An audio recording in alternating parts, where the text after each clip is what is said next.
আমরা সকলে উপস্থিত হয়েছি জিওগ্রাফিক্যাল সোসাইটির তরফ থেকে এই অনুষ্ঠানটিতে। তো আমাদের কিছু ভূমিকা আছে এই অ্যাওয়ারনেস প্রোগ্রামের সার্থকতা পাওয়ার পিছনে। তো সঙ্গে থাকুন।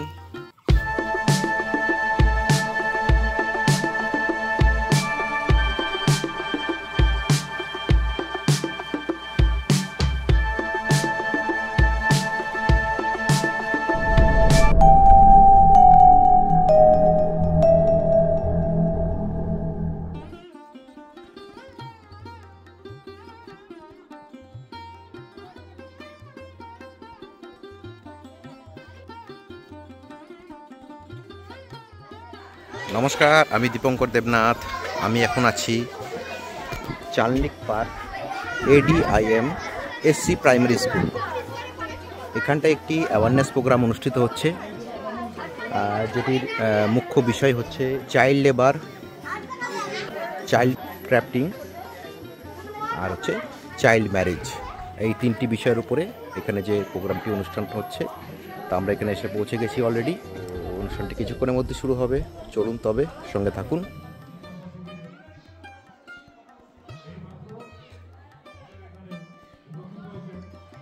আমরা দেখছি পাড়ায় বিয়ে করে যায়, ভালো করে ওরা পড়াশোনা করে না, আর মা বাবা কি করে এখানে অন্যটা কাজ নেই, ওনারা নিজে কষ্ট করে পড়াচ্ছে।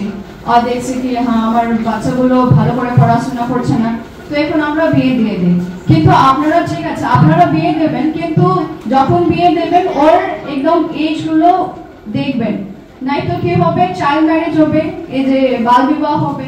বাল বিবাহ কি হয়, তারপর যে ওখানে মা বাবা ওদের নামেও কেস হবে, যে ছেলের মা বাবা আছে ওদের নামেও কেস হবে, ছেলের নামেও কেস হবে, যে ওখানে খেতে যাবে ওদের নামেও কেস হবে, যে বিয়ে করাবে পণ্ডিত যে হয় ঠাকুর হয় ওদের নামেও কেস হবে। ঠিক আছে, তো এগুলো আপনারা দেখবেন কি না, যখন ঠিক আছে আপনার মেয়েগুলো ছেলেগুলোকে বিয়ে দেবেন, একটু আপনারা বয়স দেখবেন, বয়স আপনারা দেখবেন। 14 বছর পর্যন্ত শিশুশ্রম নিষিদ্ধ কেন? তাদের পড়াশোনা করতে হবে, এই 14 বছর পর্যন্ত তাদের স্কুলে যেতেই হবে। যার জন্য আমাদের, আপনারা জানেন, রাইট টু এডুকেশন। রাইট মানে অধিকার, এখানে রাইট মানে দাম আর রাইট মানে হচ্ছে অধিকার। রাইট টু এডুকেশন মানে শিক্ষা সকলের অধিকার। এমন একটা সময় ছিল সবাই কিন্তু শিক্ষা পেত না। এই যে শিশুরা, তাদেরকে যদি পরিচর্যা করা যায়, তাদের সঠিকভাবে বিকাশ ঘটানো যায়, তবে কিন্তু আমাদের দেশের ভবিষ্যৎ, আমাদের সমাজ, আমাদের মানুষ, তারা কিন্তু একটা উন্নততর জায়গায় যাবে। আমার কথা কিছু কঠিন মনে হচ্ছে না তো? আমি সোজা করেই বলার চেষ্টা করছি। অ্যাওয়ারনেস প্রোগ্রামের অনুষ্ঠানটি চলছে এবং আমাদের মধ্যে ইতিমধ্যে প্রবেশ করে গেছেন জয়েন্ট ভিডিও সাহেব আলিপুরদুয়ার 2। তো চলুন ওনারও কিছু বক্তব্য আমরা শুনি। আমি যুগ্ম সমষ্টি উন্নয়ন আধিকারিক আলিপুরদুয়ার 2 ব্লক। আজকে এরকম একটা সুন্দর প্রোগ্রাম আয়োজন করার জন্য আমি প্রথমে চাপড়াপাড় 1GPর প্রধান ম্যাডাম উপস্থিত আছেন এবং সমস্ত স্টাফদেরকে ধন্যবাদ জানাই যে এরকম একটা জায়গায় একটা সুন্দর প্রোগ্রাম আয়োজন করার জন্য। এছাড়া যে সমস্ত সংস্থা আজকে যে আপনাদের সেশনগুলো নিয়েছে তাদেরকেও ধন্যবাদ জানাই।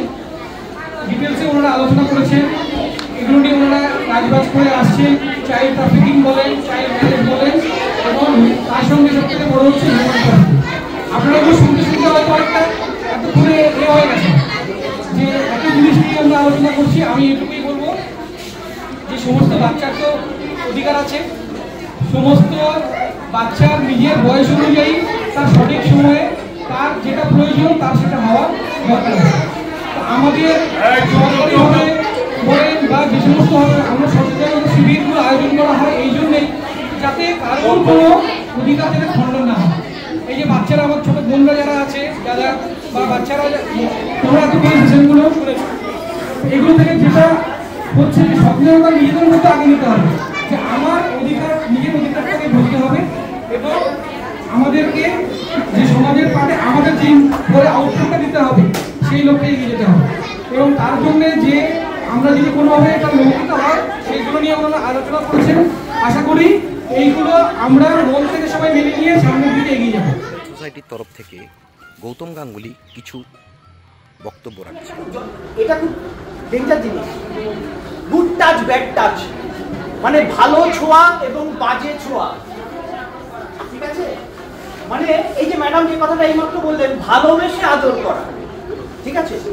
এটা যেমন অনেকে হয়তো আপনাদেরকে বলবেন এটা শুধুমাত্র মেয়ে বাচ্চাদের ক্ষেত্রেই হয়, মহিলা বাচ্চাদের ক্ষেত্রে হয়, কিন্তু আমি তার সাথে আরেকটা জিনিস অ্যাড করবো, এটা ছেলে বাচ্চাদের ক্ষেত্রেও হয়, সমানভাবে হয়, ঠিক আছে? অনেক বড়রা আছেন দেখবেন বাচ্চাদেরকে নিয়ে আয় বাবা কোলে আয়, বসে কোলে বসিয়ে আদর করছেন। সবাই দেখছেন হ্যাঁ ঠিক আছে, জেঠুর কোলে আছে, মামার কোলে আছে, কাকার কোলে আছে, দাদার কোলে আছে। উনি এই ভালোবাসার ছলে ওই বাচ্চাটি কিভাবে অ্যাবিউজ করে চলেছেন ছোটবেলার থেকে, অনেক সময় ওই বাচ্চাটি দুঃখে বা ভয়ে আপনাদেরকেও বলে উঠতে পারে না, মানে বাবা মাকেও বলে উঠতে পারে না তারা, ঠিক আছে? হয়তো এসে বললো একটা বাচ্চা, কাকা যেমন কেমন যেন আমার ঠিক ভালো লাগছে না, উনি আমার সাথে যেন কেমন একটা ব্যবহার করছিল, আপনি তখন কি বলবেন? মা হিসাবে কি বলবেন? আপনাদের কি মনে হয় যে আপনারা কি বলবেন এই কথাটা? কেউ এসে বললে, ধরুন আপনার ভাই, কাকা, বাবার ভাই কাকা, মার ভাই মামা, তাই তো, তারা তার সম্বন্ধে এসে বলছে, আপনি কি বলবেন? মা হিসাবে কি বলবেন? হ্যাঁ, কাকুই তো হয়। ঠিক কথা, একদম ঠিক বলেছেন আপনি, সত্যি উনি ঠিক বলেছেন, একদম ঠিক কথা বলেছেন। কিন্তু আমাদের সমাজটা এই ঠিকের পেছনে দাঁড়িয়ে না শেষ হয়ে যায়। আমার সঙ্গে আছে দীপঙ্কর চক্রবর্তী, গৌতম গাঙ্গুলি, অরিন্দম মুখার্জি এবং লেডিস পুলিশের টিমও এসছে।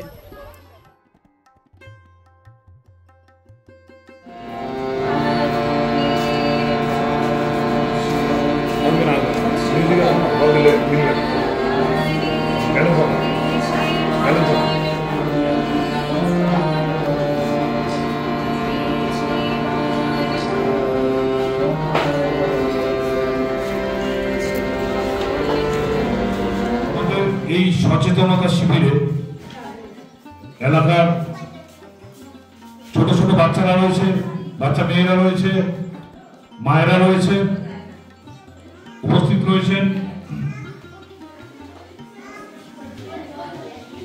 রয়েছেন আলিপুরদুয়ার মহিলা থানার আধিকারিক বৃন্দ, চাপড়েরপাড় 1 নম্বর গ্রাম পঞ্চায়েতের প্রধান শ্রীমতী মাধবী রায় দাস, উপপ্রধান শ্রী পার্থধর মহাশয়, চাপড়েরপাড় 1 নম্বর গ্রাম পঞ্চায়েতের সম্মানীয় সদস্য বিষয়ক আজকের এই আলোচনা থাকবেন জিওগ্রাফিক্যাল সোসাইটির সভ্যরা। এই পর্যন্ত আপনারা কিছু কিছু ক্লিপিং দেখেছেন, মূল ভিডিওটা মধ্যে সমস্ত ব্যক্তির বক্তব্য আপনারা আগামী পার্টে দেখতে পাচ্ছেন।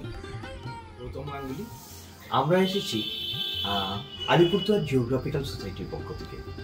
আজকে যে বিষয়টা নিয়ে কথা বলবো সেটা খুবই দরকারি একটা বিষয় আমাদের সমাজের পক্ষে। তো সাথে আমাদের সাথে আছেন এই মুহূর্তে ঘোকসাডাঙ্গা বীরেন্দ্র মহাবিদ্যালয়, যেটা কুচবিহারে অবস্থিত, এবং সেখানকার যিনি প্রিন্সিপাল বা অধ্যক্ষ তিনি আছেন আমাদের সাথে। স্যার, প্রথমে আপনার নামটা আপনি একটু বলুন। নমস্কার, আমি ডক্টর গোবিন্দ রাজবংশী, প্রিন্সিপাল ঘোকসাডাঙ্গা বীরেন্দ্র মহাবিদ্যালয়, কোচবিহার। আচ্ছা স্যার, আজকে আমাদের যে বিষয়টা আছে সেটা হচ্ছে চাইল্ড লেবার, চাইল্ড ম্যারেজ এবং চাইল্ড ট্রাফিকিং। এই তিনটি যে বিষয়, এই তিনটির সম্পর্কে আমরা আপনার কাছ থেকে কিছু জানতে চাই যে এটা আমাদের সমাজের পক্ষে কতটা ক্ষতিকারক হয়ে দাঁড়িয়েছে আজকের দিনে, যদি একটু বলেন। হ্যাঁ, আজকের দিনে একটা জ্বলন্ত সমস্যা হচ্ছে চাইল্ড লেবার। কারণ আমরা দেখি বিশেষ করে একদম প্রত্যন্ত গ্রামাঞ্চলে বা বাগান অধ্যুষিত এরিয়া, যেখানে মানুষের অভাব অনটন রয়েছে, সেই সমস্ত জায়গায় বাচ্চারা স্কুলে না গিয়ে একেবারে মানে শৈশবেই বা একেবারে ছোটোবেলাতেই তারা বিভিন্ন কর্মে লিপ্ত হচ্ছে। বিশেষ করে ইট ভাটাতে গেলে দেখা যায় যে ইট ভাটাতে ছোট ছোট বাচ্চারা সেখানে মাটি মাখার কাজ করছে, ইট তৈরির কাজ করছে, এবং ছোট ছোট বাচ্চাদের মাথায় ভারী ভারী ইট তুলে দেওয়া হচ্ছে। কিংবা বিভিন্ন বাড়িতে যেখানে বাচ্চাদেরকে বিভিন্ন কাজে মানে লিপ্ত করা হচ্ছে। আর আরেকটা বিষয় যেটা বললেন যে চাইল্ড ম্যারেজ, দেখুন যেখানে শিক্ষার আলো পৌঁছেছে, যেখানে মেয়েরা কিছুটা বুঝতে শিখেছে, সেই সমস্ত জায়গায় এটা কিছুটা কম। কিন্তু গ্রামেগঞ্জে এখনও সেই প্রাচীন প্রথা, যেটা গৌরীদান প্রথা, যে 8 বছর বয়সে মেয়েকে বিয়ে দেব, বা কৌলিন্য প্রথা, যেটা যে একেবারে কুলীন ব্রাহ্মণ যার সঙ্গে বিয়ে দিলে আমার মেয়ে জাতে উঠবে, আমরা বংশ গৌরবান্বিত হব, এরকম চিত্র হামেশাই দেখা যাচ্ছে। এবং বিশেষ করে অশিক্ষিত লোকের মধ্যে এই বিষয়টা বেশি। কিছু কিছু জায়গায় দেখা যাচ্ছে যে অভিভাবক বা অভিভাবিকা, বাবা মায়েরা বিভিন্ন প্রলোভনের শিকার হচ্ছে। বিশেষ করে উত্তরবঙ্গের প্রান্তীয় অঞ্চলে আমি দেখেছি আমার বাস্তব অভিজ্ঞতা থেকে, সেখানে ইউপি বা বিহার থেকে বিভিন্ন লোকজন এসে এই সমস্ত মেয়েদের, তারা বাবা মায়েদের কিছু পয়সা করে দিয়ে তারা নিয়ে যাচ্ছে এবং নিয়ে গিয়ে সেখানে তারা তাদেরকে বিয়ে করছে, বিয়ে করে ঘর সংসার করছে। এই চাইল্ড ম্যারেজ, এবং যারা একটু শিক্ষিত হচ্ছে গ্রামেগঞ্জে দিক থেকে, দেখবেন যে প্রায়শই আমরা টিভির পর্দা বা কিংবা খবরের কাগজে দেখতে পাই যে বাচ্চাটির বিয়ে ঠিক হয়েছে কিন্তু বাচ্চাটা বিয়ে করতে নারাজ। সে হয়তো বাড়িতে তার প্রতিবাদ করতে পারছে না, কিন্তু তার বান্ধবীকে বলছে, তার কোনো দিদিমণি বা ঘনিষ্ঠ কাউকে বলছে, এবং সেখানে গিয়ে দেখা যাচ্ছে যে মাস্টারমশাইরা গিয়ে বা দিদিমণিরা গিয়ে তাকে প্রোটেক্ট করছে। বিভিন্ন সময় এরকম খবর আমি দেখেছি যে কিছুদিন আগেই এক বাচ্চা বিয়ে করবে না বলে সে বাড়ি থেকে দূরে পালিয়ে আসছে। ঠিক আছে, এই ধরনের ঘটনা ঘটে যাচ্ছে বিভিন্ন জায়গাতে। দুদিন আগে একটা খবর আমরা দেখতে পেলাম যে নিউ আলিপুরদুয়ারে একটা বাচ্চাকে পাওয়া গেছে। ঠিক আছে, তাকে এক জায়গা থেকে তুলে নিয়ে আরেক জায়গায় যাওয়া হচ্ছিল। এবং আমি যে গ্রামের বাসিন্দা, সেখানেও এরকম হয়েছে যে ছোট্ট একটি বাচ্চা মেয়ে ক্লাস 7-এ পড়ে, তারপরে সে হঠাৎ করে উধাও হয়ে যায়। খুঁজতে খুঁজতে তাকে পাওয়া গেল যে বাংলাদেশের একেবারে বর্ডারের ওই পারে কোনো একটা জায়গাতে, যেখান থেকে তাকে উদ্ধার করা যাচ্ছে না। এবং হিন্দু মুসলিম একটা ধর্মীয় বিষয় আছে, এবং বাবা যেহেতু ধর্মমতে হিন্দু এবং যে বাড়িতে সে গিয়েছে তারা হচ্ছে মুসলিম, তাই বাবাও হয়তো কিছুটা ধর্মের বিষয়, তারপরে সেই মেয়েটিকে সে একেবারে মানে কি করলো, সেই মেয়েটিকে আনার ব্যবস্থাই সে করলো না, মেয়েটিকে আজ পর্যন্ত পাওয়া যায়নি। এরকম ঘটনাও ঘটেছে। আর চাইল্ড ট্রাফিকিংয়ের বিষয়টা তো এটা বরাবরই রয়েছে, কারণ বিশেষ করে উত্তর ভারতের যে সমস্ত অঞ্চল, আসাম বা উত্তরবঙ্গের যে সমস্ত চা বাগান অধ্যুষিত এরিয়া, সেই সমস্ত এরিয়াতে মাঝে মধ্যে জানা যায় যে অমুক বাড়িতে অমুক মেয়েটি নেই, অমুক বাড়িতে তমুক মেয়েটি নেই, হঠাৎ করে তারা উধাও হয়ে যাচ্ছে। কারণ হচ্ছে কিছু পাচার চক্রের খপ্পরে পড়ে এই সমস্ত মেয়েরা ভিন্ন জায়গায় পাড়ি দিচ্ছে। তারা শুধু দেশের গণ্ডির মধ্যে থাকছে না, দেশের গণ্ডি পেরিয়ে তারা বিদেশেও চলে যাচ্ছে, এবং সেখানে গিয়ে তাদের জোর করে হয়তো বাড়িতে ঝিগিরি করাতে বাধ্য হচ্ছে। তারপরে সে যখন একটু প্রাপ্ত বয়সের দিকে যাচ্ছে, তাকে মানে যৌনকর্মী হিসেবে তাকে ব্যবহার করা হচ্ছে। এবং এরকম ঘটনাও ঘটেছে যে তার শরীরের বিভিন্ন অঙ্গ প্রত্যঙ্গ, যে বিশেষ করে কিডনি মূল্যবান একটা বিষয়, সেই বিষয়গুলো তারা বিক্রি করে দিয়ে সেখান থেকে লাভবান হয়েছে। এমনকি এরকমও শোনা যাচ্ছে যে বিভিন্ন জায়গাতে, বিশেষ করে সৌদি আরব, এই সমস্ত জায়গায় বিশেষ করে সেখানে বিভিন্ন ছেলে বা মেয়েদের নিয়ে গিয়ে বিভিন্ন ঘোরার আস্তাবলে আটকে রাখা হচ্ছে, তাকে বাধ্য করা হচ্ছে সেখানে সারা জীবন থাকতে, এবং সেই সমস্ত তারা সুযোগ পেলে বিভিন্ন ভিডিও করে সেগুলো আবার সোশ্যাল মিডিয়ায় ছেড়ে দিচ্ছে। সেই সমস্ত বিষয় থেকে আমরা জানতে পারছি। কাজেই চাইল্ড ট্রাফিকিং কিন্তু একটা বড় মানে সমস্যা আমাদের সমাজে। এখনো মানুষ সচেতন হয়নি। মানুষকে আরও বেশি সচেতন হতে হবে, প্রশাসনকে সচেতন হতে হবে। প্রশাসন এবং মানুষ সবাই যদি সচেতন হয় তবেই কিন্তু এটা আটকানো সম্ভব, নয় নয়। অবশ্যই স্যার, এই যে 3টে বিষয় সম্পর্কে আমরা আলোচনা করলাম এই মুহূর্তে, তো তাতে আমরা অনেকগুলো দিক, সমাজের অন্ধকারাচ্ছন্ন দিকগুলোকে আমরা সামনে তুলে আনলাম আপনার বক্তব্যের মাধ্যমে। কিন্তু এতে একটা জিনিস বোঝা গেল যে এখনো মানে আইনগত সেভাবে সহযোগিতা কি পৌঁছেছে সমাজের কাছে, যাতে এই জিনিসগুলোকে রোধ করা যেতে পারে? আপনার কি মনে হয়? দেখুন, আইন তো তৈরি হয়েছে, কিন্তু আইনের জায়গায় থেকে যাচ্ছে। আইন সেটা মানুষের কাছে সরাসরি পৌঁছচ্ছে না, আইন তার গণ্ডির মধ্যেই থেকে যাচ্ছে। আমরা বিভিন্ন সময়ে কলেজে ছাত্রছাত্রীদের অ্যাওয়ারনেস প্রোগ্রাম করি এবং বাইরে থেকে আমরা বিভিন্ন অ্যাডভোকেটদের নিয়ে আসি যে তাদের জন্য কি কি আইন রয়ে গেছে সেই সমস্ত আইনগুলো তারা সেখানে ব্যাখ্যা করে বলেন। আমরা ছেলে মেয়েদের বলি যে তোমাদের কাজ হচ্ছে এই বিষয়গুলো সমাজের মধ্যে, তোমরা যে সমাজে বসবাস করছো সেই পাড়ায় গিয়ে, সেই জায়গায় গিয়ে মানুষের মধ্যে এই সমস্ত অ্যাওয়ারনেসগুলো প্রচার করো। কিন্তু সেটা আবার কতটুকুন হচ্ছে? কাজেই আমার মনে হয় যে আপনাদের মতো যারা এনজিও, যারা মানে সোশ্যাল ওয়ার্ক করেন, তাদেরও একটা কর্তব্য রয়ে গেছে যে আপনারা বিভিন্ন গ্রামেগঞ্জে, প্রত্যন্ত অঞ্চলে যেখানে এখনও বিশেষ করে আধুনিক জগতের যে বিষয়গুলো সেগুলো সেই আলো পৌঁছায়নি, সেই সমস্ত অন্ধকারাচ্ছন্ন জায়গাতে আপনারা আলো ফেলুন, তাহলে সাধারণ মানুষ অনেকটা উপকৃত হবে। একদম স্যার, সত্যি কথা বলতে আমার মানে আপনাদের কাছ থেকে এই ধরনের কথাগুলো জানতে পারলে এবং আমাদের এই চ্যানেলের মাধ্যমে বা আমাদের এই সোসাইটির মাধ্যমে আমরা যদি সাধারণ লোকজনদের কাছে পৌঁছতে পারি, তবে হয়তো আমাদের এই প্রচেষ্টাটা কিছুটা হলেও সার্থক হবে এবং আমরা এভাবে চেষ্টাটা চালিয়েই যাব এবং আপনারা আমাদের সাথে থাকবেন আশা করছি। এইবার আপনাদের মানে অসংখ্য ধন্যবাদ জানাই এই বক্তব্যগুলো আমাদের সবার সামনে তুলে ধরবার জন্য। এবং এই চ্যানেলের এই যে ভিডিওটি আসছে, এটা কিন্তু আমাদের দীপঙ্কর দেবনাথ, যিনি ক্যামেরাম্যান হিসাবে এই মুহূর্তে রয়েছেন, তার দ্বারাই এই জিনিসটি সম্ভব হলো। সুতরাং তাকেও আমি অসংখ্য ধন্যবাদ জানাই। নমস্কার। ধন্যবাদ ও নমস্কার সবাইকে। নমস্কার, আমি গৌতম গাঙ্গুলি। আমরা এসেছি আলিপুরদুয়ার জিওগ্রাফিক্যাল সোসাইটির পক্ষ থেকে। আমরা আজকে যার সাথে পরিচয় পর্বটা প্রথমেই সেরে নিই, ইনি হচ্ছেন দুলন সরকার, শহীদ ক্ষুদিরাম কলেজের ভূগোলের অধ্যাপক। উনি অ্যাসিস্ট্যান্ট প্রফেসর পদে রয়েছেন। তো আজকে আমাদের যে বিষয়গুলি নিয়ে বলবার, সেটা সমাজের পক্ষে খুবই চিন্তনীয়। এই তিনটি টপিক হলো চাইল্ড লেবার, চাইল্ড ম্যারেজ এবং চাইল্ড ট্রাফিকিং। তো দোলনবাবু, প্রথমেই আমি জেনে নিই যে আমাদের এই যে তিনটি বিষয় যেটা আমরা এখন বলতে চাইছি, এগুলো সমাজের পক্ষে চিন্তনীয় নয় না চিন্তনীয়, কি মনে হয় আপনার? এই চাইল্ড ম্যারেজ বা শিশু বিবাহ, বাল্য বিবাহ, 2 নম্বর চাইল্ড লেবার, শিশু শ্রমিক, আর চাইল্ড ট্রাফিকিং বা শিশু পাচার, তিনটি সামাজিক ব্যাধি বলা যেতে পারে, সোশ্যাল প্যাথোলজিক্যাল ডিসঅর্ডার বলা যেতে পারে। এই তিনটি বিষয়েরই সমাজের বিভিন্ন ক্ষেত্রে, সমাজের বিভিন্ন অন্ধকারচ্ছন্ন পরিস্থিতিগুলোর মধ্য দিয়ে এই তিনটি পদ্ধতির উদ্ভব এবং এই তিনটি পদ্ধতি, তিনটি ঘটনা ধীরে ধীরে সমাজকে অন্ধকারের দিকেই ঠেলে দিচ্ছে।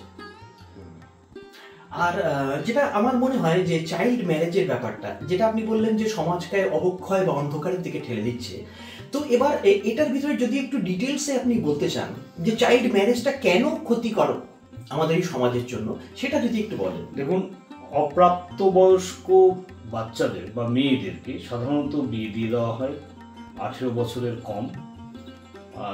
যখন তাদের শারীরিকভাবে তারা সম্পূর্ণতা পায় না, সেই অবস্থায় একটি মেয়ের বিয়ে হলে অপ্রাপ্তবয়স্ক অবস্থাতেই তার গর্ভ সঞ্চারণের সম্ভাবনা তৈরি হয় এবং তাতে মা এবং শিশু, গর্ভবতী মা এবং শিশু উভয়েরই শারীরিক দিক থেকে নানা ধরনের সমস্যা তৈরি হতে পারে, অপুষ্টি ইত্যাদি তৈরি হয় এবং যে সন্তান পৃথিবীতে আসে সেও সুস্থভাবে পৃথিবীতে আসে না এবং গর্ভবতী মা নানাভাবে মৃত্যুমুখে পতিত হওয়ার সম্ভাবনা থাকে।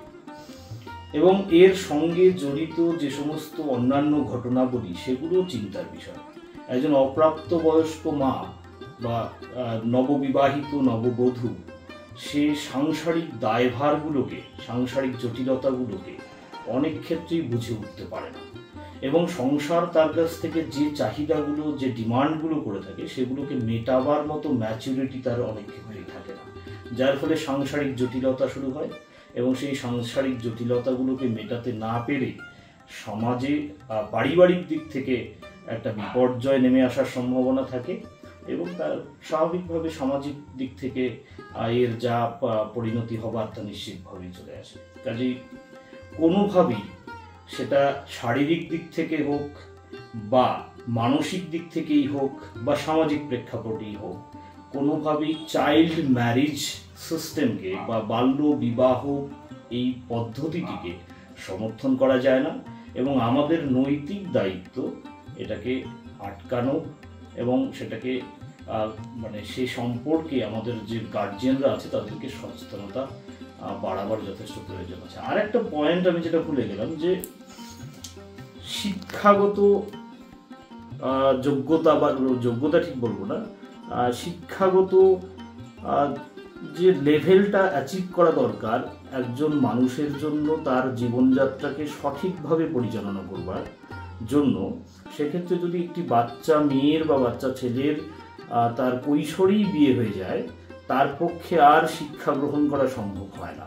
কাজেই সমাজে যে পরিমাণ জটিলতা বাড়ছে তার সঙ্গে খাপ খাইয়ে বেঁচে থাকবার জন্য যে পরিমাণ শিক্ষাগত যোগ্যতা দরকার বা মানে এডুকেশন দরকার আর কি, সেটাকে অ্যাচিভ করতে পারে না যাদের কম বয়সে বিবাহ হয়ে যায়।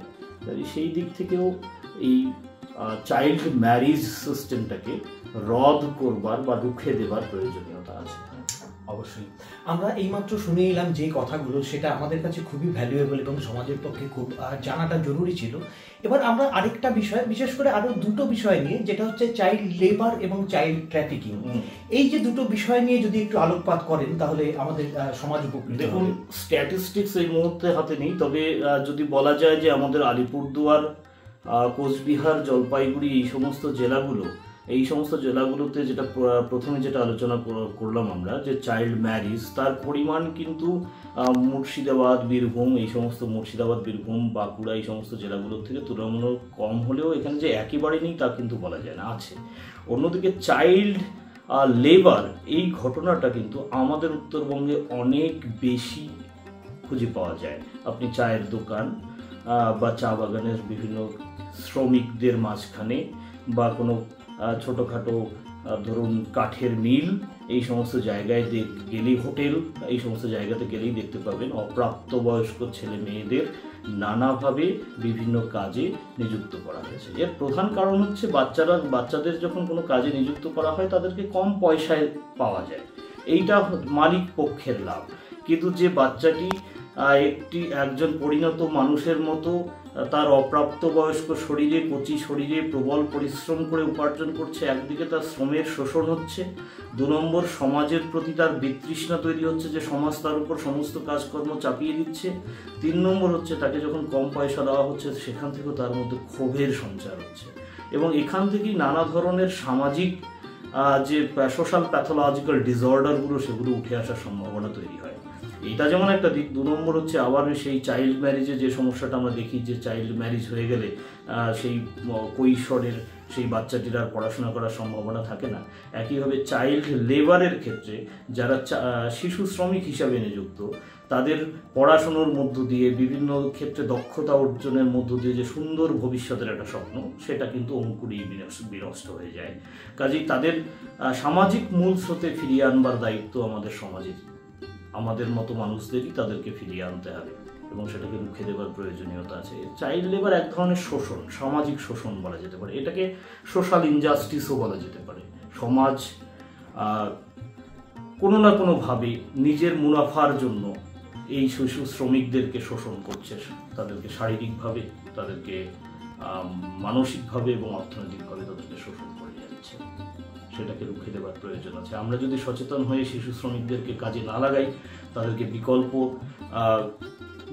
ধরুন শিক্ষা ব্যবস্থার দিকে এগিয়ে দিতে পারি, তাহলে হয়তো এই সমস্যার নিরসন হলেও হতে পারে। একদম, মানে আমরা এতক্ষণ কথা বলছিলাম দোলন সরকার স্যারের সাথে, তো আমরা অনেকগুলো গুরুত্বপূর্ণ বিষয় সম্পর্কে জানলাম এবং এই বিষয়ে আমাদের ভারত সরকার বলুন বা পশ্চিমবঙ্গ রাজ্য সরকার, তারা যৌথভাবে এই জিনিসটিকে আইনগতভাবেও সাহায্য করবার জন্য প্রস্তুত রয়েছেন এবং তার জন্য বিভিন্ন ধারা বা বিধি রয়েছে। তো আজকের এই ভিডিওটি যদি আপনাদের ভালো লেগে থাকে তাহলে অবশ্যই সাবস্ক্রাইব করবেন এই ধরনের আরও ভালো জিনিস জানার জন্য। এবং আমাদের সাথে এই যে ক্যামেরায় এই মুহূর্তে আমাদের সাথে রয়েছেন দীপঙ্কর দেবনাথ, যিনি এই দৃশ্যগ্রহণ না করলে হয়তো এত গুরুত্বপূর্ণ একটি ভিডিওটি আপনাদের সামনে আসতো না। সুতরাং আমি অশেষ ধন্যবাদ জানাই আলিপুরদুয়ার জিওগ্রাফিক্যাল সোসাইটির তরফ থেকে দোলন সরকার স্যারকে এবং আমাদের তরফ থেকে নমস্কার। একটা বোধহয় বাদ গেছে। আচ্ছা, আমরা এতক্ষণ শুনে নিলাম দুটো বিষয়ের উপরে, একটা হচ্ছে চাইল্ড লেবার এবং চাইল্ড ম্যারেজ, কিন্তু আমাদের আরো একটা ছোট্ট বিষয় রয়ে গেছে যেটা হচ্ছে চাইল্ড ট্রাফিকিং। তো সেই বিষয়ে আমরা কিছু বক্তব্য আমাদের স্যারের কাছ থেকে শুনে নিয়ে আসুন। চাইল্ড ট্রাফিকিং হচ্ছে যে বাচ্চাদেরকে এক জায়গা থেকে অন্য জায়গায় পাচার করে দেওয়া হচ্ছে সিম্পলি, এবং এটাও অনেকটা ব্যবসায়িক বুনিয়াদ আছে এর পেছনে। কিছু মানুষ বাচ্চাদেরকে অন্য রাজ্যগুলোতে বিভিন্ন কাজে নিযুক্ত করবার প্রলোভন দিয়ে দারিদ্রতার সুযোগ নিয়ে বাবা মায়ের কাছ থেকে অন্য রাজ্যে নিয়ে যাচ্ছে এবং আলটিমেটলি তাদেরকে বেচে দিচ্ছে। এবং বেচে দেবার জায়গাগুলো অনেক জায়গায়, কোথাও হয়তো হিউম্যান অর্গান ট্রাফিকিং যারা করছে তাদের কাছে পাঠিয়ে দিচ্ছে, বিভিন্ন জায়গায় পতিতালয়ে তাদেরকে বেচে দিচ্ছে, বিভিন্ন হোটেল রেস্তোরাঁয় তাদেরকে কাজ করবার জন্য বেচে দিচ্ছে। এবং এর পেছনে দায় যে সমস্ত কারণগুলো, সেগুলো সব থেকে বড় কারণ হচ্ছে পভার্টি, দারিদ্রতা, এবং 2 নম্বর হচ্ছে শিক্ষা ব্যবস্থা ফেইলিয়ার বলা যায় কিছুটা, যে শিক্ষা ব্যবস্থা শিক্ষা সচেতনতা ততটা বাড়াতে পারেনি, শিক্ষা ব্যবস্থা সমস্ত বাচ্চাদেরকে স্কুলে টেনে আনতে পারেনি। এই সমস্ত কারণগুলোর জন্য পশ্চিমবঙ্গে কিন্তু চাইল্ড ট্রাফিকিং এর কেস প্রচুর। 2016 সালে প্রায় 3116টার কাছাকাছি চাইল্ড ট্রাফিকিং হয়েছে। 2022 সালে যদি এনসিআরবির রিপোর্ট দেখা যায়, সেখানেও মোটামুটি বেশ কয়েকটা ধরনের ঘটনা পাওয়া যায় এবং ক্রমশ সেগুলো চলছে। যেমন বললাম কিছুক্ষণ আগে যে দারিদ্রতা, স্বল্প শিক্ষার প্রসার এবং অন্যান্য সামাজিক কারণগুলো এর সাথে জড়িত। চাইল্ড ম্যারেজও এর পেছনের কারণ হিসাবে আমরা ধরে নিতে পারি। অনেক ক্ষেত্রে শিশুদের বিবাহ দিয়ে দেওয়া হচ্ছে এবং সেক্ষেত্রে কোনো শিশু যদি তাদের প্রতিবাদ করে, সমাজ সেটাকে আটকাতে চাইছে না, তখন সেই বাচ্চাটি কোনো না কোনোভাবে চাইল্ড ট্রাফিকারদের হাতে পড়ছে।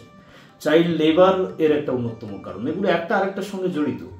যে বাচ্চাটিকে কোনো একটি জায়গায় কাজের জন্য তার বাবা মা লাগিয়ে দিয়েছে, দেখা যাচ্ছে যে সেই বাচ্চাটিকে এই ধরনের এজেন্সিগুলো এই সুযোগ নিয়ে তাকে প্রলোভন দেখিয়ে অন্য জায়গায় নিয়ে যাচ্ছে। এতে করে ওই আগের মতোই সমস্যাগুলো হচ্ছে। সেই শিশুটির যে সুন্দর একটা ভবিষ্যৎ, একটা সুন্দর আজকে যে শিশু কালকে সে সমাজের মেরুদণ্ড বা ভবিষ্যৎ, সেই শিশুটির হাতে যে ভবিষ্যৎ আমাদের তৈরি হবে, সেই ভবিষ্যৎটা নষ্ট হয়ে যাবার একটা সম্ভাবনা আছে। শুধু এই জায়গাগুলো এখানেই থামছে না। যদি বলা যায় যে এই 3টে ঘটনা, child marriage, child labour, child trafficking, এই 3টে ঘটনা কোথাও না কোথাও আমাদের সমাজে এই ক্রাইম প্রোডাকশনের ক্ষেত্রে ডিরেক্টলি কোরিলেটেড। যতগুলো ক্রাইম হচ্ছে, যদি ক্রাইম হিস্ট্রিগুলোকে অ্যানালাইজ করা যায়, তাহলে আমার বিশ্বাস যে কোথাও না কোথাও সেগুলো গিয়ে সেই বাচ্চাটি, সেই মানুষটি যখন মানে ছোট ছিল, শিশু ছিল, সেখানে কোথাও না কোথাও সোশ্যালি টর্চার্ড হয়েছে, বুলিড হয়েছে, এবং হয়তো কোথাও গিয়ে দেখা যাবে সে চাইল্ড ট্রাফিকিংয়ের শিকার ছিল, কোথাও গিয়ে দেখা যাবে সে চাইল্ড লেবার ছিল এক সময়। তার যে সমাজের প্রতি যে বিতৃষ্ণা, ক্ষোভ, পুঞ্জীবিত ক্ষোভ, সেগুলোই পরবর্তীকালে তাদেরকে একটা ক্রিমিনাল মেন্টালিটি তৈরি করে দেয়। কাজেই সমাজ থেকে সামাজিক ব্যাধিগুলোকে অপসারণ করবার যতগুলো পদ্ধতি আছে, সেগুলোকে নিশ্চিত করবার ক্ষেত্রে social child marriage, child labour এবং চাইল্ড ট্রাফিকিং, এগুলোকে আটকানো প্রয়োজন। এবং রাষ্ট্র তার বিভিন্ন ধরনের কর্মপদ্ধতির মধ্য দিয়ে সেগুলোকে নিশ্চিত করবার চেষ্টা করছে ঠিকই, কিন্তু সেখানে গ্যাপস আছে, যার জন্য সেই সার্ভিসেসগুলো সঠিকভাবে আমাদের কাছে পৌঁছচ্ছে না, সেই শ্রেণীর মানুষগুলোর কাছে পৌঁছচ্ছে না। সেটাকে এনশিওর করবার ক্ষেত্রে শুধু রাষ্ট্রের দায়বদ্ধতাকে নিয়ে ভাবলেই হবে না, আমাদেরও দায়বদ্ধতা আছে। আমাদেরকে ভাবতে হবে, আমাদের সবার মধ্যে এই সচেতনতাটাকে ছড়িয়ে দিতে হবে, যাতে আমরা ভবিষ্যতে আমাদের বাচ্চাদেরকে স্কুলে পাঠাতে পারি এবং তাদের একটা সুস্থ সুন্দর ভবিষ্যৎ গড়ে দিতে পারি। আমাদের জিওগ্রাফিক্যাল সোসাইটি এই ধরনের অ্যাওয়ারনেস প্রোগ্রাম মাঝে মধ্যেই অনুষ্ঠিত করে থাকে। তবে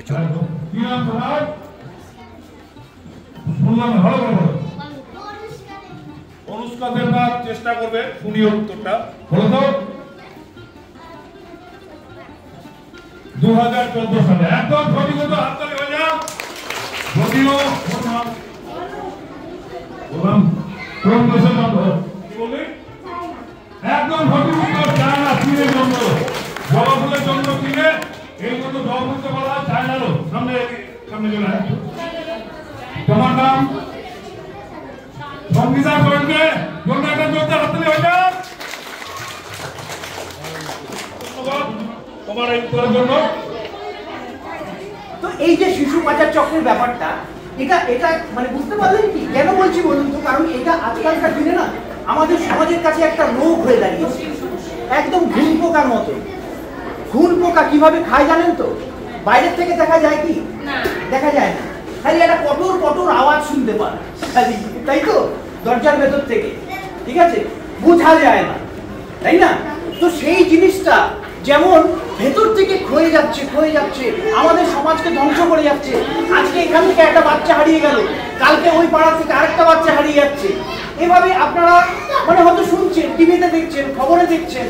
আমাদের ম্যাডাম যেটা একটু আগে বললেন যে আমরা বিভিন্ন জায়গায় দেখেছি, একটু আগে উনি একটা উদাহরণ দিয়েছেন, আপনারা ফলো করেছেন কিনা জানি না। উনি বলেছেন যে উনি শুনেছেন বা দেখেছেন, ওটা বাস্তব, যে এখানে যে বাচ্চাগুলোকে দেখতে সুন্দর বা যাদের স্কিন একটু ফর্সা, তাদের কি হয়, এখান থেকে ধরে নিয়ে চলে যাওয়া হয় অন্যান্য জায়গায়। কোথায় বেশিরভাগ এই জিনিসগুলো হয় জানেন? কারো কোনো আইডিয়া আছে? ঠিক বলেছেন, বিহার একটা জায়গা যেখানটায় আমাদের সাধারণত আমরা বাংলা ভাষায় কথা বলি। তো এবার ব্যাপারটা কি হয়ে যায়, আমি একটা ছোট্ট গল্প বলি, ছোট্ট গল্প যা বোঝার জন্য। একটা বাচ্চা মা সুন্দর করে তাকিয়ে স্কুলের জন্য রেডি করে গাড়িতে করে পাঠিয়ে দিল, স্কুলে গেল বাচ্চাটা। আসার সময় আমাদের অনেক সময় হয় না, ধরুন মা বলেছে আচ্ছা ভাই তুই ওকে একটু পৌঁছে দিয়ে স্কুলে, তো সে তো স্কুলে দিয়ে চলে এসছে। বাচ্চাটা বাইরে দাঁড়িয়ে আছে, ওয়েট করছে বাবা আসবে, মা আসবে, বা যে কেউ আসবে। এবার এক সময় একজন ভদ্রলোক এসে জিজ্ঞাসা করলেন, তুমি চকলেট ভালোবাসো? চকলেট জিনিসটা আমাদের কাছে খুব প্রিয়, তাই না? প্রিয় তো, ভালোবাসি তো সবাই চকলেট। এবার এই চকলেটটা দিয়ে ছেলেটা বললো, না মা আমাকে বলেছে কোনো অচেনা ব্যক্তির সাথে আমি কথা বলবো না, আমাকে অচেনা ব্যক্তির সাথে কারো কিছু নিতে বারণ করেছে। এই কথা বলার পরে ভদ্রলোক ভাবলেন, বাবা এ তো অনেক শিক্ষিত, এ তো অনেকটাই জানে। কিন্তু তারপরে দেখুন বাচ্চার বলতো, বাচ্চার ওকে কি বললো ভদ্রলোক, আরে তাতে কি হয়েছে, আমি কোথায় অপরিচিত, আমি তো তোমার সাথে এখানে, যেমন আমি আপনাদের কাছে এখন অপরিচিত, একটা একদম অচেনা লোক। আমরা সবাই এই মুহূর্তে একদম পুরোপুরি অচেনা লোক। বাইরে এসে এখানটায় কোনোদিন বিকেলবেলা ঘুরতে আসলাম, বাইক নিয়ে বেশ সুন্দর সেজে সুজে চলে আসলাম এখানে ঘুরতে, বেশ সুন্দর জায়গা, বাচ্চা কাচ্চা খেলাধুলা করছে। এই যে বাচ্চাগুলোর সাথে আজকে সকালবেলা আমরা আসবার পর এই যে বেলুনগুলো দেখছেন না, এই যে যতগুলো সাজানো হয়েছে ওরা করেছে। ক্রেডিট আমি ওদেরকে অবশ্যই দেবো, হ্যাঁ ওদেরকে হয়তো শুধু লজেন্স খাওয়াতে পেরেছি এই মুহূর্তে, ঠিক আছে, কিন্তু ওদেরকে আমি হাজারবার থ্যাঙ্কস বলবো। ওরা ছিল আমাদের দুজনের সাথে, ওরা হেল্প করেছে। একটা অচেনা লোকের সাথে কতটা সহজভাবে মিশে গেছে। এই অচেনা লোকটা যদি মনের ভেতরে কিছু খারাপ জিনিস থাকে, আপনারা বাইরের থেকে দেখে বুঝতে পারবেন না, এত সহজ নয় ব্যাপারটা। এই জন্য আমি চাইল্ড ট্রাফিকিং এর উপরে গুরুত্ব এতটা দিচ্ছি। বাল্য বিবাহ, আপনারা বিয়ের ব্যাপারটা তো সবাই জানেন, ঠিক আছে, সেটা কোনো ব্যাপার মানে একটা জায়গায় আসছে অবশ্যই, কিন্তু একটা জিনিস মনে রাখবেন, এই যে তিনটে বিষয় আছে না আজকে আমাদের, চাইল্ড লেবার, চাইল্ড ম্যারেজ এবং চাইল্ড ট্রাফিকিং, প্রত্যেকটার সাথে যুক্ত। কিভাবে বলতে পারেন? আমি ওই গল্পটা আবার ফিরব, কিন্তু তার আগে একটা প্রশ্ন রাখলাম, এই তিনটে জিনিস একে অপরের সাথে যুক্ত, বলতে পারবেন কেউ? এই তিনটে জিনিস কিভাবে লিঙ্ক একে অপরের সাথে? মাঝখানে একটা শব্দ খালি আমি বলবো, একটা শব্দ এই তিনটে জিনিসকে যুক্ত করে দেবে, একটা টাইপ লিঙ্ক করে দেবে। পোভার্টি। পোভার্টি মানে হচ্ছে বেশিরভাগ ক্ষেত্রে এই ধরনের ঘটনাগুলো আমরা যেখান থেকে দেখে থাকি, সেটার মূল কারণ হয়ে দাঁড়ায় অনেক সময় দারিদ্রতা। এবার আপনারা প্রশ্ন মনে নিশ্চয়ই যাচ্ছে, কিভাবে আমাদের খেতে আমরা ধান চাষ করছি, বিভিন্ন পয়সা আসছে, কিভাবে হচ্ছে ব্যাপারটা? কিন্তু শুধু ধান চাষ করছেন, বাড়িতে শাক চাষ করছেন, কেউ বাজারে গিয়ে বেঁচে আসছেন, তাতে হচ্ছে, তাতে কি পুরো জিনিসটা মানে কমপ্লিট হয়ে যাচ্ছে? কি মনে হয় কমপ্লিট হচ্ছে? আপনাদের সংসার চাহিদা পূরণ হচ্ছে? কি মনে হয় বলুন না, উত্তর দিন না, আমি তো চাইছি আপনাদের হয় না তো, বাচ্চা কাচ্চা শুধু একটু হয় না। হয়, তার মানে চাহিদাটা পূরণ হয় কি হয় না? হবে না তো। আমি হ্যাঁ বা না উত্তর চাইছি না। তাহলে সেটা করার জন্য আমাদেরকে কি করতে হয়? বলুন না, বলুন। আমি উত্তর চাইছি, আপনাদের সাথে আলোচনাই করতে এসেছি আমি, আর কিছু না। একটা আলোচনা, মানে আপনারা কিছুটা জানেন, আমি হয়তো একটু পড়াশোনাটা আর একটুখানি একটু জেনে একটু বেশি। তো এই যে ঠাকুমা আছে, ঠাকুমার বয়স কত? চিন্তা করে দেখেন যে আমাদের এই যে ঠাকুমা বসে আছে, উনিও এসছেন, উনিও শুনতে চাইছেন যে কি বলে দেখি তো নাতি। আমি তো নাতি। যাই হোক, তো ব্যাপারটা কি হচ্ছে যে এই যে চাহিদা না, এই যে পোভার্টি থেকে তৈরি হওয়ার চাহিদা, এই দারিদ্রতার থেকে শুরু হয় চাহিদা। এই চাহিদার সুযোগটা নিয়ে কিছু বাজে মতলবওয়ালা লোক আমাদের এই দারিদ্রতার সুযোগটা নিয়ে থাকে। এটা শুধু আমাদের ভারতের ক্ষেত্রে বলছি না, এটা পৃথিবীর একটা খুব বাজে ধরনের সমস্যা। তার কারণ হচ্ছে আজকে এই বাচ্চাটার বাবা বা মা তার ইচ্ছা হয় যাকে আমি সুন্দরভাবে গড়ে তুলি, সবার ইচ্ছে হয় যে আমার বাচ্চাটাকে আমি ভালো মতন রেডি করবো, ঠিক আছে, কিন্তু সেটা হয়ে উঠছে না। হয়তো বাবার সেরকম ভাবে ইনকাম নেই, মায়েরও সেরকম ভাবে পড়াশোনাগত যোগ্যতাটা সেভাবে করে উঠতে পারেননি তিনি, খারাপ ভাবে নেবেন না, কিন্তু যেটা বাস্তব আমি সেই ঘটনাটাই বলছি আপনাদের সাথে, হয়তো হয়ে ওঠেনি কোনোভাবে, ঠিক আছে। তো এবার তাতে কি হচ্ছে, এই সুযোগটা কেউ কেউ নিচ্ছে। কিভাবে নিচ্ছে বলতে পারবেন কেউ? কিভাবে নিচ্ছে? আমার বলতে খুব খারাপ লাগে, অনেক সময় আমাদের পরিচিত কেউ লোকজন আমাদের আশেপাশেই আছে, তাদেরকে আমরা দাদা ভাই কাকা মামা এই হিসাবেই চিনি, কিন্তু ব্যাপারটা বুঝুন, সেই লোকগুলোই হয়তো কোনো সময় শুনবে, আরে তাই তো আমার ভাগ্নেটাকে খুঁজে পাওয়া যাচ্ছে না, ভাগ্নেটা গেল কোথায়? আমরা পুলিশ থানায় গিয়ে রিপোর্ট করলাম, ম্যাডামরা আছেন, ওনাদেরকে বলা হলো, ঠিক আছে। আমরা কি শুনতে পাচ্ছি? মানে আমার কথাগুলো কানে যাচ্ছে আপনাদের? শুনতে পাচ্ছেন? আচ্ছা, তো এবার আমরা কি যখন রিপোর্ট করলাম, ম্যাডাম একটু আগে বললেন যে আপনারা আমাদেরকে জানাবেন, কত নাম্বারে জানাবেন? 100। পাশে আরেকটা নাম্বার লেখা আছে, ওটা কিসের নাম্বার?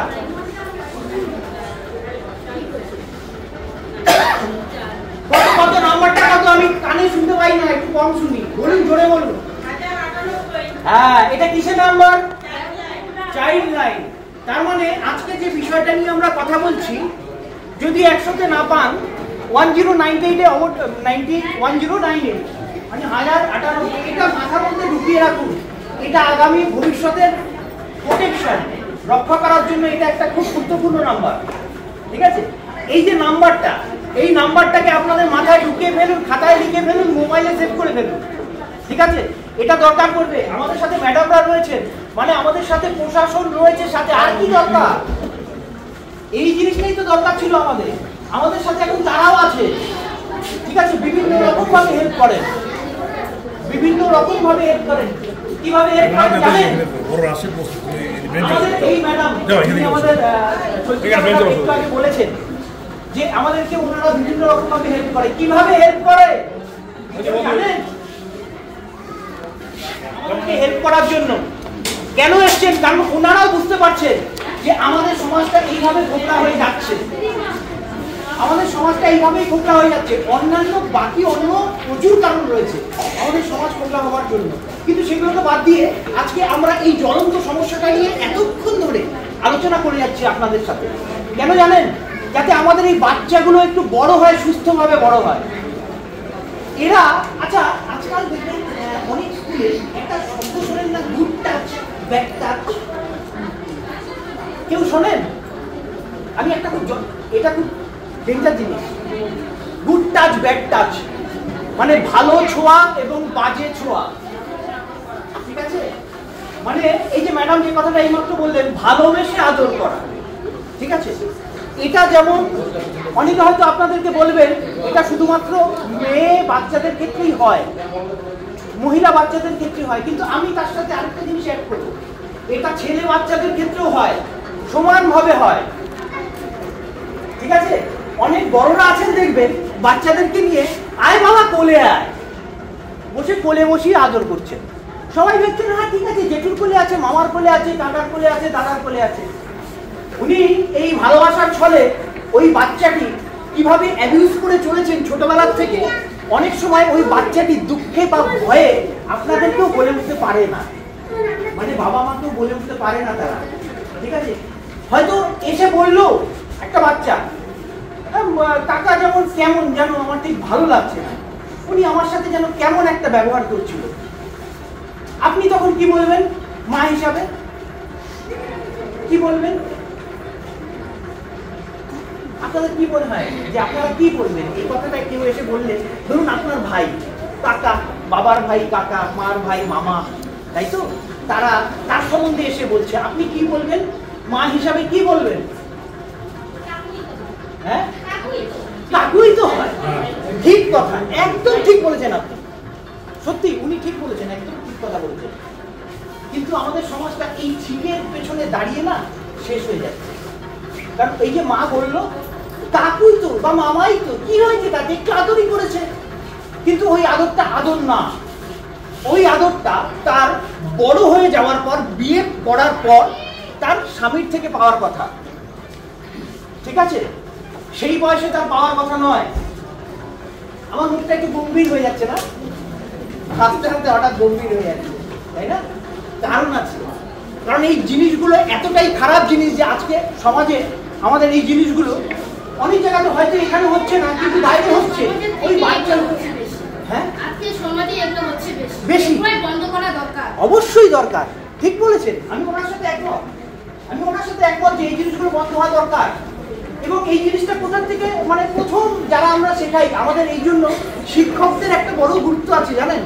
বলে না যে শিক্ষকদের ধর্ম যদি ঠিক না থাকে, ধর্ম বলতে আমি রাজনৈতিক ধর্ম বা তার জাতপাত নিয়ে কথা বলছি না, আমি তাদের শিক্ষকতার ধর্ম নিয়ে বলছি। তাদেরকে শেখাতে হচ্ছে যেটা আজকাল সরকার আমাদের জন্য করে চলেছে, গুড টাচ ব্যাড টাচ শেখানো হচ্ছে। এই কারণেই শেখানো হচ্ছে, কারণ এই ঘটনাগুলো ঘটে চলেছে। একটা বাচ্চার মানসিকভাবে শোষণ হয় এতে, জানেন আপনারা? আপনারা হয়তো ভাবছেন জিনিসটা খুব ইজি ব্যাপার, একটা বাচ্চাকে বলছেন হ্যাঁ কাকুই তো আদর করেছে, মামাই তো আদর করেছে, কোনো ব্যাপার না। এইভাবে করতে করতে একটা বাচ্চা অবসাদগ্রস্ত হয়ে পড়ে, মানে যেই বাচ্চাটা সারাক্ষণ ধরে খেলে বেড়াচ্ছে, আপনি এতদিন ধরে দেখে এসেছেন যারা চঞ্চল, একটা বাচ্চা সারাদিন ধরে ঘুরে বেড়ায়, সারাক্ষণ খেলে যাচ্ছে, সবার সাথে কথা বলছে, হঠাৎ করে দেখলেন ও ঘরের এক কোনায় বসে যাচ্ছে, ও অবসাদগ্রস্ত হয়ে যাচ্ছে, কথা কম বলছে, ডিপ্রেশনে পড়ে যাচ্ছে, তখনই বুঝবেন চরম গন্ডগোল হয়েছে। তখন যদি স্টেপ না নেন, বুঝবেন এই বাচ্চাটাকে আপনারা অন্ধকারের দিকে ঠেলে দিচ্ছেন, জেনে শুনে, বাবা মা হয়েও আপনারা অন্ধকারের দিকে ঠেলে দিচ্ছেন। এই ঘটনাগুলো খুব জ্বলন্ত ঘটনা, জ্বলন্ত উদাহরণ বলছি, আরো বলছি। যেমন এই গল্পটাতে ফেরত আসি আবার, ওই বাচ্চাটা সুন্দরভাবে মা বাবা তাকে সাজিয়ে দিল, স্কুলে পাঠালো। এবার বাচ্চাটা দাঁড়িয়ে আছে স্কুলের বাইরে, গেটের বাইরে। হঠাৎ করে একজন দাদু এসে বললে, বাবা তুমি চকলেট খাও?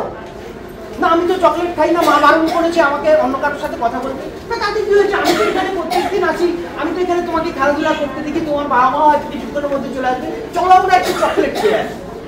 পকেট থেকে একটা চকলেট বের করে হাতে ধরিয়ে দিল। এবার বাচ্চারা মনে মনে ভাবছে খাবো কি খাবো। তারপরে বাচ্চা তো, বাচ্চার মন তো, ওরা ঠিক চকলেটটা খেয়ে ফেললো। বললো আচ্ছা তোমার কি একটা চকলেটে হবে নাকি আরো কিছু চকলেট এনে? আজকে আমরা এখানটায় এসে যখন বাচ্চাগুলো আমাদের সাথে সহযোগিতা করেছে, তখন আমরা একটা বাচ্চাকে, আমাদের থেকে একজন আমাদের সাথে আছেন যিনি আমাদের আলিপুরদুয়ার জিওগ্রাফিক্যাল সোসাইটির সেক্রেটারি দীপঙ্কর চক্রবর্তী, তাকে 50 টাকা দিয়ে বলেছেন না তুই একটা কাজ করতো, চল আমরা সবাই মিলে চকলেট খাই। ও কি করেছে, যেহেতু এটা একটা সাধারণ ঘটনা, যেহেতু ওরা হেল্প করেছে, আমাদের মনে হচ্ছে চলুন সবাই মিলেই খাই, ঠিক আছে? তো ও চকলেট নিয়ে এসছে, খেয়ে ফেললাম। তাহলে ওই বাচ্চাটা তো আমাদের উপরে বিশ্বাস করে গেছে না চকলেটটা আনতে, বিশ্বাস করে গেছে কি যায়নি? হ্যাঁ কি না? হ্যাঁ তো। তাহলে যদি হ্যাঁ হয়, তাহলে এরকম ভাবে আমরা আপনাদেরকে সচেতন করাতে এসেছি বা জানাতে এসেছি ব্যাপারটা, তাই তো? বোঝানোর জন্য এসেছি। একটা জিনিস পরিষ্কার বুঝুন, আমাকেও চেনে না, তা সত্ত্বেও আমাদের রিকোয়েস্টে ও কিন্তু চলে গেছে চকলেট আনতে। এবার আমি ধরে নিলাম চকলেট আনতেও যায়নি, ঠিক আছে? আমি উল্টে ওকে বললাম চল আমার ওইখানটায় দোকানে চেনাশোনা আছে, আমি আরো চকলেট কিনে দেবো তোকে, চলে যাবে বাচ্চাটা। 100% যাবে। আমি বলে দিলাম, আপনারা যত শিখিয়ে রাখুন বাড়িতে, অচেনা কারো কাছ থেকে খাবে না, অচেনা কারোর সাথে কথা বলবে না, ঠিক আছে, যত রকম ভাবে বলি ও কিন্তু যাবে। বাচ্চাদের মনটা হচ্ছে ভগবান, কেন বলি আমরা বাচ্চাদের, ওর মনে কোনো পাপ নেই, ঠিক আছে। সেই বাচ্চাগুলোকে যখন আমরা টিভিতে, নিউজে, মোবাইলে, এই যে ওরা সামনে বসে আছে না, এরা মোবাইল প্রচুর ঘাটে, কল্পনা চাওলা সম্পর্কে বললো, ঠিক আছে, কিন্তু এটা অল্প একটু জায়গায় ভুল হয়ে গেল আর কি, রে, তাই তো? কি নাম ছিল? উনি বলেছেন পিছন থেকে, কি নাম ছিল বল?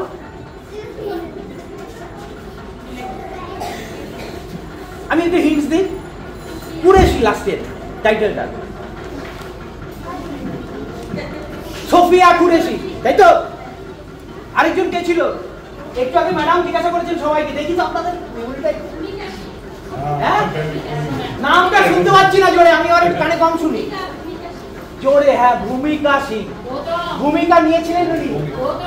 এইটাই হচ্ছে আমাদের আজকে সচেতনতা শিবিরের সাফল্য, যে ওরা এটা এখন বলে ফেলতে পারে একদম। এই যে ম্যাডাম কি বলছেন শুনছেন? তার মানে কি আপনারা কিন্তু শোনেন, বোঝেন, সবকিছু শুনছেন, কিন্তু আমরা চাই যে এই জিনিসটাকে না আপনারা অ্যাপ্লাইও করুন, আপনাদের নিজেদের জীবনে, মানে জীবনযাত্রার মধ্যে অ্যাপ্লাইও করুন। হট করে কোনো একটা লোক আসলো, একটা বাচ্চাকে চকলেট দিচ্ছে, বাবু চকলেটটা নিস না। আপনি কে? কোথা থেকে এসছেন? কি ব্যাপার? একটু জানার চেষ্টা করুন প্লিজ, একটু জানার চেষ্টা করুন। আজকের পর থেকে একটু হলেও জানার চেষ্টা করুন যে আপনার বাচ্চাটার সাথে কে কিভাবে ব্যবহার করছে, কে কি কথা বলছে। আপনার বাচ্চাটা, তোদের সামনে বলছি কথাটা, যারা মোবাইল প্রচন্ড বেশি ঘাটে, একটু লক্ষ্য রাখুন বাবা মা হিসাবে যে ওরা কি দেখছে, ওরা মোবাইলে কি দেখছে। আমাদের প্রত্যেকে মোবাইলে জানা নেই, অনেক বাবা মারা হয়তো এখনো জানেন না প্যারেন্টাল কন্ট্রোল বলে একটা জিনিস হয় আজকাল টেকনোলজির যুগে। একটা মোবাইলে যদি আমি ইউটিউব, আচ্ছা একটা জিনিস, তোরা তো মোবাইল ঘাটাঘাটি করিস, তাই তো? আচ্ছা, মোবাইল ঘাটাঘাটি কে করে তোদের মধ্যে? মোটামুটি তোদের বলছি, মানে তুই করে বলছি। যারা দিদি বৌদি তাদেরকে তো আমি আপনি করি, সম্বোধন করি, কিন্তু যারা ছোট তাদেরকে একটু তুই করে বলতে পারি তো? আচ্ছা, ঠিক আছে। তো এবার ব্যাপারটা হচ্ছে, যারা আমরা মোবাইল ঘাটাঘাটি করার মধ্যে একটা জিমেইল অ্যাড্রেস দিয়ে ওটাকে লগ ইন করাতে হয়। তো প্রথমে যখন মোবাইলটা কিনে আনা হয়, তারপর একটা জিমেইল অ্যাড্রেস দিয়ে লগ ইন করানো হয়, সেই সময়েই না এই প্যারেন্টাল কন্ট্রোলটাকে ঠিক করা যায়। এবং তাতে কি হয়, আলটিমেটলি লাভটা কি হয় জানেন? যদি জানেন তাহলে তো ভালো, যদি না জানেন আমি বলে দিই। ওই প্যারেন্টাল কন্ট্রোলটা করলে কি হবে, আপনাদের মোবাইলে বাচ্চাগুলো যে জিনিসগুলো দেখছে না, ওদের কাছে কিন্তু আনফিল্টার্ড অবস্থাতে আসছে জিনিসগুলো। আনফিল্টার্ড অবস্থাতে আসছে মানে তার মধ্যে কোনো ফিল্টার নেই, ওরা যা লিখছে তাই করছে, তাই চলে আসছে। এবার ওর কাছে ওই বাচ্চা মনে কত কিছু জিনিস এমন সামনে চলে আসে, আপনারা আইডিয়া করতে পারেন। আশা করি আমি আপনাদেরকে বোঝাতে পারছি যে এমন অনেক কিছু জিনিস আছে যে জিনিসগুলো ওদের ওই বয়সে দেখার দরকার নেই। ওদের দুজনকে প্রশ্ন করছি, হ্যাঁ এটা ঠিক না ভুল? এই যে উনি বললেন একটু আগে যে 14 বছর বয়সে প্রেগনেন্ট হয়ে চলে এসেছে, এটা ঠিক না ভুল? ভুল কেন? আমার তো মনে হয় উনি ঠিকই বলছে, এটা হওয়াই উচিত। তাহলে কেন হওয়া উচিত না বলতো? হ্যাঁ বল। এখনো তো হয়নি সেটা। কত বছর বয়স এখন এলিজিবল, মানে বিয়ে হওয়ার জন্য মেয়েদের? হ্যাঁ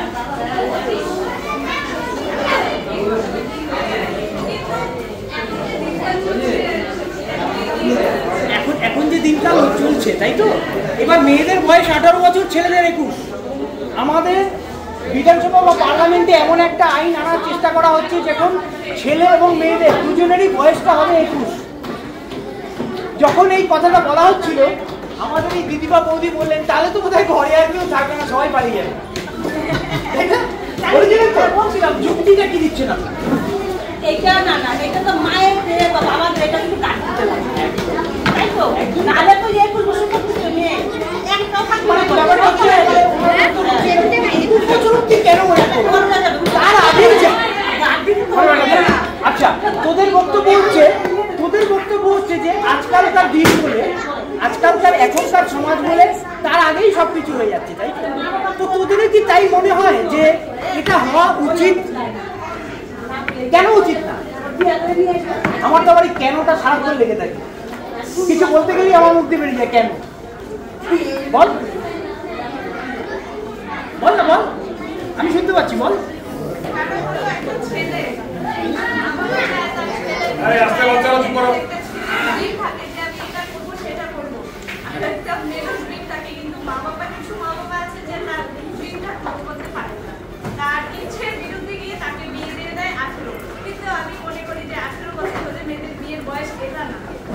একটা মেয়ে যখন নিজের পায়ে দাঁড়াবে, যখন ও নিজে বলবে যে হ্যাঁ আমি এখন বিয়ে করবো, তখন বিয়ে দেওয়া উচিত। জোর জবরদস্তি করে কথাগুলো শুনছেন কথাগুলো? আপনারা বুঝতে পারছেন যে আমাদের বাচ্চারা কিভাবে ভাবছে? দিদি, আপনার কি মনে হয় যে আমাদের সেই সময়কার ভারত এখন হবে? দিদি, হবে, আমি গ্যারেন্টি দিয়ে বললাম। এরা তো চেঞ্জ করবে, এরা চেঞ্জ করবে, আমি গ্যারেন্টি দিয়ে বলছি, এরাই চেঞ্জ করবে আমাদের এই সমাজ। আপনি যে কষ্টটা মনের ভিতরে পুষে রাখছেন না, এরা বুঝিয়ে দেবে। অপারেশন সিন্দুরে 2 জন মহিলা কাঁপিয়ে দিয়েছে, ভাবতে পারেন? আগে আমরা ভাবতে পারতাম এয়ারপোর্ট থেকে ভূমিকা সিং যাবে, ওখান থেকে সোফিয়া কুরেশি যাবে, কতক্ষণের অপারেশন হিলিয়ে দিয়েছে পুরো। তাহলে সেটা যদি সম্ভব হয় আজকের দিনে, এইটুকু আশা রাখুন যে আমরা যেভাবে মানে সচেতনতামূলক প্রোগ্রাম করে একটু জাগাবার চেষ্টা করছি আর কি, আমরা বুঝতে পারছি যে অবক্ষয় চলে যাচ্ছে, সমাজটার মধ্যে ঘুণ পোকা গ্রাস করে যাচ্ছে, সেটাকে বাঁচাতে হবে। তোদেরকে সামনে এগিয়ে আসতে হবে, তোদের এই গলাগুলোকে উঁচুতে যেন আরো উঠতে পারে সেই ব্যবস্থা করার চেষ্টা করছি আমরা। আমাদের মতন আরো অনেক সংস্থা আছে যারা চেষ্টা করে যাচ্ছে, আমাদের সাথে স্যারেরা পর্যন্ত রয়েছেন, বিভিন্ন ভাবে সাপোর্ট করে যাচ্ছেন। কিন্তু কেউ যদি রিপোর্টই না করে, কেউ যদি থানা অবধি না পৌঁছয়, কেউ যদি ব্যাপারটাকে নিয়ে চিন্তাই না করে যে আচ্ছা ঠিক আছে আজকে ওনার বাচ্চা গেছে, নো প্রবলেম, আমারটা তো যায়নি, আমারটা ঠিক আছে, এটা ভাবলে হবে না। ভুটে পড়ে কে হাসে? ভুটে পড়ে আর কে হাসে? গোবর, তাই না? ভুটেটা কয়েকদিন পরে কি হবে? ভুটে দিই কেন আমরা? গোবর দিয়ে কি তৈরি করি? তাহলে পুড়বে তো। আচ্ছা এখন তো গ্যাস আছে, তাই না? গ্যাস আছে তো, গ্যাসে যারা রান্না বান্না করে তারা যদি এই 14 বছর বয়সের বাচ্চা হয় বা 18 বছর বয়সের বাচ্চা হয়, তাদের মেন্টালিটি বা সেই ধরনের রান্না করার সেই ধরনের দক্ষতা কি আসে? আসে? আসে না। তাহলে ওরা যে কথাটা বলেছে এই মাত্র ঠিক কথা বলেছে তো একদম, যে বয়সটা 18 থেকে 21 হলে ভালো হয়। কি ভালো হয় তো? হ্যাঁ করুন। আপনি যে বললেন যে একদিন উন্নত ঠিকই হবে, কেন হবে, কিভাবে হবে আপনি বলেন তো? এই যে উনি প্রশ্নটা করলেন, এটা উনি প্রশ্নটা করলেন তো। আচ্ছা এই প্রশ্নটার উত্তর আমি বলার আগে কোনো আমাদের দিদি মায়েরা বা বৌদিরা কেউ আছে যদি বলতে পারে? উনি যে প্রশ্নটা করলেন তো, এই কোশ্চেনটা আপনারা শুনলেন তো? কোশ্চেনটা উনি বললেন যে স্যার আপনি তো বলছেন যে আমাদের ভারত উন্নত হবে বা আমাদের সমাজটা উন্নত হবে, কিভাবে হবে? কারো কাছে উত্তরটা আছে? উত্তরটা আছে কারো কাছে? হ্যাঁ আচ্ছা, একটু আগে আমরা যে প্রোগ্রামটা করতে এসেছি, আজকে কি বিষয় নিয়ে প্রোগ্রামটা করতে এসেছি? হ্যাঁ শুধু শিশু পাচার কি, সাথে আরো দুটো জিনিস আছে না? Child labour, child marriage. Child marriage কেন হয়ে যাচ্ছে? আমি একটু আগে বলছিলাম যে দারিদ্রতা, একটা শব্দ বলেছিলাম না মাঝখানে, যে ওই দারিদ্রতা অনেক সময় কি হয়ে যায়, যে দারিদ্রতার জন্য অনেক সময় বাবা মারা ভাবেন মেয়েটাকে বিয়ে দিয়ে দিই, এই যে বোঝাটা, এই বোঝাটা অন্য একটা পরিবারের উপরে চলে যাক আপাতত, ঠিক আছে, তারপরে ওরা সামলে নেবে। আমাদের কাছ থেকে তো অ্যাটলিস্ট ঘাট থেকে তো চলে গেল আরেকটা জায়গায়। ঠিক এই ভাবনা চিন্তাটাকে না একটু বন্ধ করতে হবে, ঠিক আছে? আমরা কষ্ট করে হলেও বাচ্চাগুলোকে যদি মানে ওদের মনোযোগটাকে ঠিক না রাখতে পারি, একটু আগে একটা কথা বললাম না,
দেখলেন, কেমন লাগলো জানাবেন। আপনাদের যদি ভালো লেগে থাকে তবে অবশ্যই লাইক করবেন, কমেন্ট করবেন, সাবস্ক্রাইব করবেন আমার চ্যানেলটি। আজকের মতন এতটুকুই, নমস্কার। এই ধরনের অ্যাওয়ারনেস প্রোগ্রাম আমরা এরপরেও রাখবো।